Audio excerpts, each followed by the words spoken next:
تو جب وہ یونیورسٹیز میں جائے گا, کہیں پڑھنے جائے گا, تو ڈیفینیٹلی وہ ایکسپوز ہوگا سائنس سے. جب وہ سائنس سے ایکسپوز ہوگا, اس کے مائنڈ میں ڈفرینٹ اشکالات آئیں گے, ڈاؤٹس آئیں گے, تو پھر وہ اسلام سے جائے گا. اور یہی ہو رہا ہے.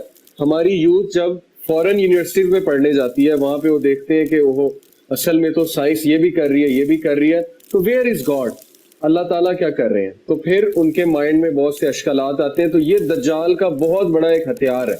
سائنس میں سمجھتا ہوں جتنا ترقی کرتی جا رہی ہے, دجالیت کی طرف ہمارا قدم جو ہے وہ بڑھتا جا رہا ہے. لیکن اس کا یہ مطلب نہیں کہ سائنس بالکل نیگیٹو ہے اور سائنس پڑھنی نہیں چاہیے. بٹ دا پوائنٹ از کہ یہ ہمارا ٹیسٹ ہو رہا ہے, اور بہت کڑک امتحان ہے ہمارے ایمان کا, کہ ہم ایمان والے رہتے ہیں. ہم یہ کہتے ہیں کہ ہر چیز اللہ کے ہاتھ میں ہے, یا ہم یہ کہتے ہیں کہ سائنس جو کہے گی وہ ہم مانیں گے. اور میجورٹی لوگ کی آج یہ تھنکنگ ہے کہ جو سائنس کہے گی وہ میں مانوں گا, ادروائز میں نہیں مانوں گا. تو سائنس تو بھائی نہ گاڈ ہے, سائنس نہ وہی ہے, سائنٹسٹ نہ کوئی پروفٹ ہے, نہ میسنجر ہے.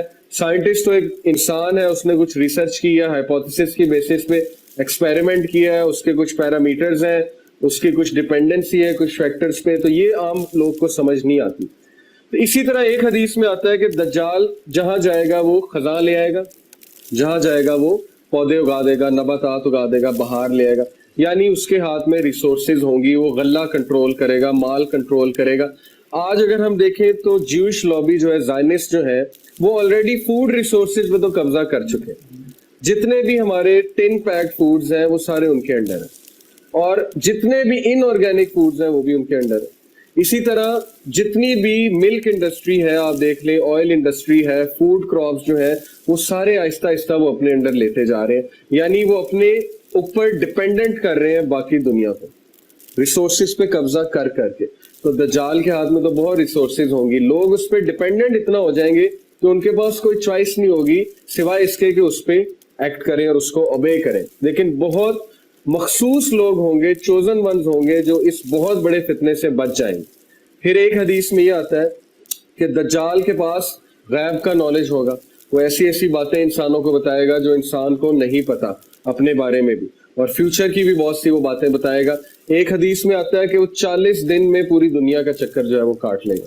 اسی طرح ایک حدیث میں آتا ہے اس کی جو سواری ہے, اس کے جو گدا ہے, اس کے 2 کانوں کے درمیان جو ہے وہ آئی تھنک 13 گز کا کچھ فاصلہ ہے, اس طرح سے 13 میٹرز ہے یا 11 ہے, مجھے صحیح سے یاد نہیں ہے. تو ہو سکتا ہے وہ کوئی سپر سونک سپیڈ کا جو ہے وہ F-16 یا کوئی اور ایروپلین ہو, اور اس کے جو 2 ونگز ہیں وہ کان ہو. لیکن یہ کوئی حتمی بات نہیں ہے. احادیث کو کی تعویل کرنا یہ ایک حد تک تو ٹھیک ہے, لیکن اتنی زیادہ نہیں کر دینی چاہیے کہ بالکل ہی لٹرل میننگ سے ہی جائے. ہو سکتا ہے وہ لٹرلی گدا ہو, یہ بھی تو ہو سکتا ہے نا, لیکن ہو سکتا ہے وہ ہوائی جہاز بھی ہو. تو یہ اللہ نوز بیسٹ کہ وہ کیا ہے معاملہ.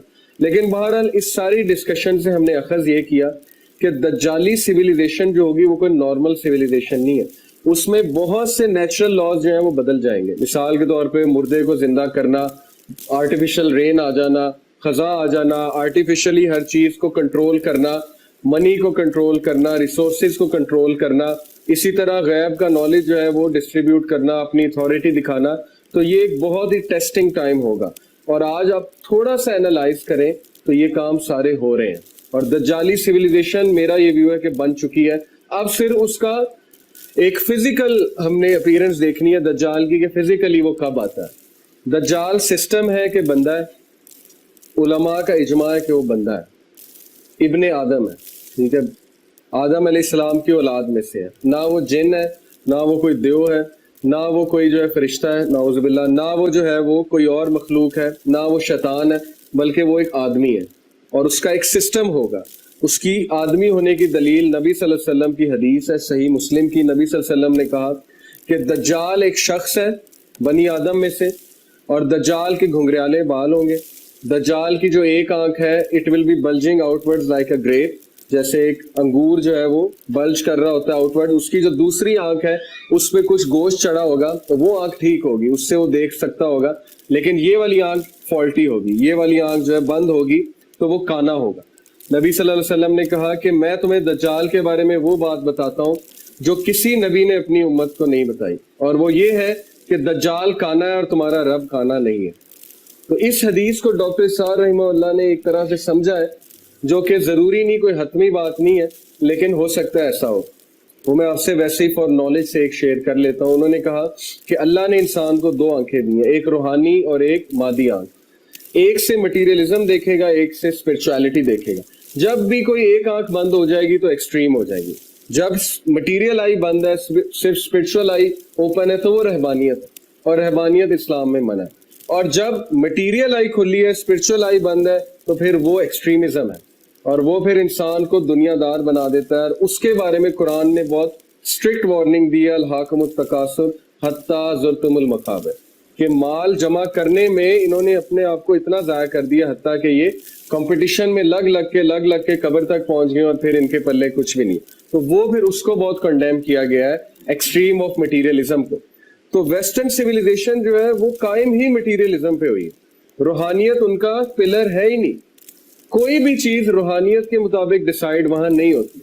وہاں کبھی یہ اسپیکٹ نہیں ڈسکس ہوگا پارلیمنٹ میں کہ مثال کے طور پہ اس کنٹری پہ اٹیک کرنا ہے تو ہیومینٹی پہ کیا افیکٹ ہوگا, کیونکہ یہ روحانیت کی ڈسکشن ہے, یہ سوشل ایشوز ہے, اس کا ان سے کوئی تعلق نہیں ہے. لیکن اسلامک سویلائزیشن میں توحید اور روحانیت سب سے پہلے آتی ہے. تو ثابت یہ ہوا کہ دجال کی جو سویلائزیشن ہوگی وہ ایکسٹریملی مٹیریلسٹک ہوگی, اور اس میں لوگ مٹیریلزم کو ورشپ کرنے لگیں گے. اور شاید یہی اس حدیث کا مطلب ہے کہ دجال کو لوگ ورشپ کریں گے لٹرلی بیکاز آف مٹیریلزم, کیونکہ وہ دینار کے بندے ہیں اور وہ مال کے بندے ہیں وہ لوگ. پھر یہ بھی ثابت ہوا کہ دجال کی جو ایج ہوگی اس میں لوگ ڈسٹریکٹڈ ہوں گے بہت زیادہ, اور ڈیپینڈنٹ ہوں گے ان چیزوں پہ جو دجال کے ہاتھ میں ہوگی. پھر ایک اور حدیث میں آتا ہے, نبی صلی اللہ علیہ وسلم نے دجال کے ایٹریبیوٹس کے حوالے سے بتایا, وہ ہے تمیم الداری کی حدیث, کہ میں نے آپ کو اس کی فزیکل اپیرنس بتا دی ہے, وہ انسان ہوگا, مین ہوگا, بنی آدم میں سے ہوگا. تو حدیث یہ کہ تمیم الداری ایک صحابی تھے, وہ کرسچن تھے, وہ ایک جزیرے میں گم گئے بحری سفر کی وجہ سے. وہ جزیرہ کہاں ہے واللہ عالم, ہو سکتا ہے کہ وہ اسرائیل کے قریب کوئی جزیرہ ہو, اسرائیل کے قریب کوئی جزیرہ ہو. تو وہاں پہ وہ جب گمے تو ایک جانور تھا جو سارے کے سارا اوپر سے لے کے نیچے تک بالوں سے لدا ہوا تھا, 10 سا, اور اس جانور نے اسے کہا کہ آپ کو میرے آقا بلا رہے ہیں فلانی جگہ. وہ جب وہاں پہ گئے تو وہاں پہ انہوں نے ایک دیو قامت شخص دیکھا جو زنجیروں میں جو ہے بندھا ہوا تھا, اور اس شخص نے ان سے 3 سوال پوچھے. Trees of basin, garden of basin کا پوچھا کہ وہ ابھی تک بیئر کر رہا ہے ٹریز کو, فروٹس کو, کہ نہیں. انہوں نے کہا کر رہا ہے. انہوں نے کہا جب وہ ڈرائی ہوگا تو پھر میرا انتظار کرنا. پھر پوچھا سی آف گیلیلی ڈرائی کر گیا, انہوں نے کہا نہیں. انہوں نے کہا جب وہ ڈرائی کرے گا تو میں ظاہر ہوں گا. تیسرا غالباً یہ تھا کہ کیا کوئی شخص آیا ہے جو کہتا ہے کہ میں نبی ہوں عربز میں سے, تو انہوں نے کہا بالکل آیا. انہوں نے کہا کہ عربز کی ہلاکت نہیں ہوگی, عربز کی بہتری ہے اگر اس شخص کو مان لیں سچا نبی. تو تمیم الداری نے یہ تینوں سوال آ کے رسول اللہ کو بتائے. تو رسول اللہ صلی اللہ علیہ وسلم نے کنفرمیشن کی کہ انہوں نے دجال سے ملاقات کی تھی, اور پھر انہوں نے کہا کہ ہے وہ جھوٹا لیکن ہی اسپوک دا ٹروتھ, ادھر کہ اگر تم لوگ میری فالوئنگ کرو گے تو بہتری ہوگی. تو یہ بھی حدیث سے واضح ہوتا ہے کہ وہ شخص تھا, شخص ہے, اور وہ ایک جگہ قید ہے, اور یہ اللہ کی حکمت ہے کہ اللہ نے اسے وہاں نظروں سے اوجھل رکھا ہوا ہے, اور وہ ایک دم ظاہر ہوگا. اور جب وہ ظاہر ہوگا تو پھر اس کا فتنہ برپا ہوگا دنیا پہ, اور میجورٹی لوگ 90% لوگ تقریباً اس کو فالو کریں گے.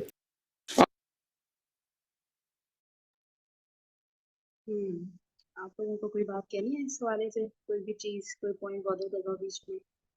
وہ والی چیز مجھے سب سے زیادہ اس میں ہٹ کری تھی جہاں پہ بات ہو رہی تھی نا کہ مطلب کہ جیسے سائنس سب کچھ کر رہی ہے تو پھر بندہ بولے گا کہ مطلب ویئر از گاڈ, اگر سب کچھ سائنس کر سکتی ہے تو میں یہی سوچتی ہوں کہ جو لوگ اس طرح سے جو خدا کو نہیں مانتے, ٹھیک ہے, ایتھیسٹ لوگ یا اور کوئی بھی, یا ینگ جنریشن ہے جس کو پتہ ہی نہیں ہے مطلب دین کا کیا کرنا ہے نا, ٹھیک ہے, زندگی اچھی گزر رہی ہے بس انجوائے کرو.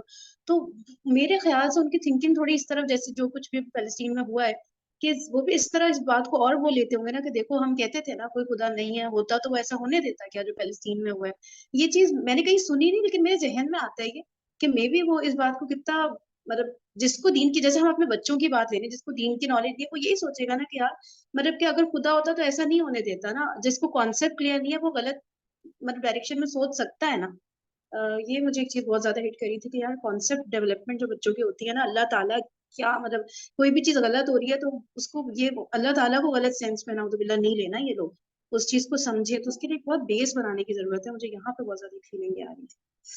آپ لوگوں نے کچھ کہنا ہے اس کو نہیں، ابھی بڑے بڑے بھی فرین سارے بڑے بڑے یہی کہتے ہیں کہ آخر یہ مسلمانوں ہی پہ کیوں عذاب آ رہا ہے، یہ کیوں سارے کے سارے دب رہے ہیں، جو ڈیلیوری ہو رہی ہے اس حالت میں عورتوں کی، اور اتنے معصوم بچے جو بغیر گناہ کے، اور سب یہ گر رہے ہیں، ان کے اوپر بلڈنگیں گر رہی، کتنی کتنی تکلیفیں اٹھا رہے ہیں، تو یہ کیوں؟ یہ تو اللہ کو ایک کو مانتے ہیں اور یہ اللہ کی عبادت کرتے ہیں، یہی نماز روزہ کرتے ہیں، تو انہی کے اوپر کیوں اتنی آفتیں آ رہی ہیں؟ آخر اللہ تعالیٰ تو دیکھ رہا ہے نا، اللہ اپنا بندے پہ رحیم و کریم ہے، تو پھر اللہ تعالیٰ نے ان کے اوپر مسلمانوں پہ اتنی شامت ان کی کیوں بنائی ہوئی ہے؟ کیا مطلب؟ اس کافر بھی ظاہر ہے ان سے کوشچن کرتے مسلم سے، تو مسلم عورتیں، بڑے بوڑھے بچے سبھی اسی بات پہ کنفیوزڈ ہیں کہ یہ آخر کیوں ہے، ہمارے اوپر کیوں اتنی شامتیں آ رہی ہے؟ کہتے ہیں نا کہ جو تم نے کیا ہے تو اس کے بدلے آتا ہے، تمہارے اپنے نفس کرتا ہے غلط کام تو اس کا صلہ ملتا ہے، لیکن کہتے ہیں وہ معصوم بچے کیا غلط کر رہے ہیں؟ وہ تو کچھ نہیں کر رہے ہیں، وہ تو سیدھے نماز روزے کے پابند، اور وہ عورتیں بھی، اور بہت زیادہ دین پہ عمل کرنا، مطلب اور لوگوں سے زیادہ عمل کر رہے ہیں، وہ پھر بھی ان کے اوپر اتنی شامت آئی ہے۔ تو ذہن میں یہی اسی سوچ کے ہے نا لیے کہ بھائی اس دنیا میں ہی ریٹرن مل جاتا ہے نا، تو مل گیا ان کو ریٹرن، کس چیز کا اتنا برا ریٹرن؟ وہ ذہن میں آخرت کا کانسیپٹ ہی نہیں آتا کہ بھائی وہ وہاں پہ جا کے کتنا پارٹی کر رہے ہیں، یہ کیسے سمجھائیں؟ یہ والی چیز ہے نا، جب آخرت کا کانسیپٹ ڈیولپ ہو، ان بچوں پہ ظلم نہیں ہوا ہے جو چھوٹے معصوم بچے تھے نا۔ وہی تو آخرت کا تو بعد میں آدمی سوچتا ہے کہ وہ تو بعد میں وہاں جو ہوگا وہ تو دیکھا جائے گا، لیکن اصل جو ہمیں آنکھوں کے سامنے آ رہا، انسان تو اسی سے جج کرتا ہے ہر چیز کو نا۔ کسی کے اوپر مشکل آئی تو اٹھا کے لوگ کہہ دیتے ہیں دیکھو اس نے برا کام کیا تھا تو یہ اس کے اوپر عذاب ہو رہا، حالانکہ ایسا نہیں ہوتا ہے، یہ تقدیر اور اس پہ قدر کا اس کا پڑھنا سمجھنا یہ بہت بڑا امپورٹنٹ ٹاپک ہے، لیکن اس کو کوئی واضح نہیں کرتا، ہر چیز کو فیک فیک مطلب ایسے کر کے ڈال دیا جاتا ہے عقیدے کو۔ صحیح بات ہے، چلیں یہ بھی ایک الگ سیپریٹ ٹاپک ہے، انشاءاللہ پھر کسی دن اور کسی نے کوئی بات اگر کرنی ہے ابھی تو بتائیے گا۔ چلیں اینڈ کرتے ہیں، ٹھیک ہے، پھر انشاءاللہ کل ملاقات ہوتی ہے۔ جزاکم اللہ خیرا کثیرا، سبحانک اللہم و بحمدک، نشہد ان لا الہ الا انت، نستغفرک و نتوب الیک۔ السلام علیکم ورحمۃ اللہ وبرکاتہ۔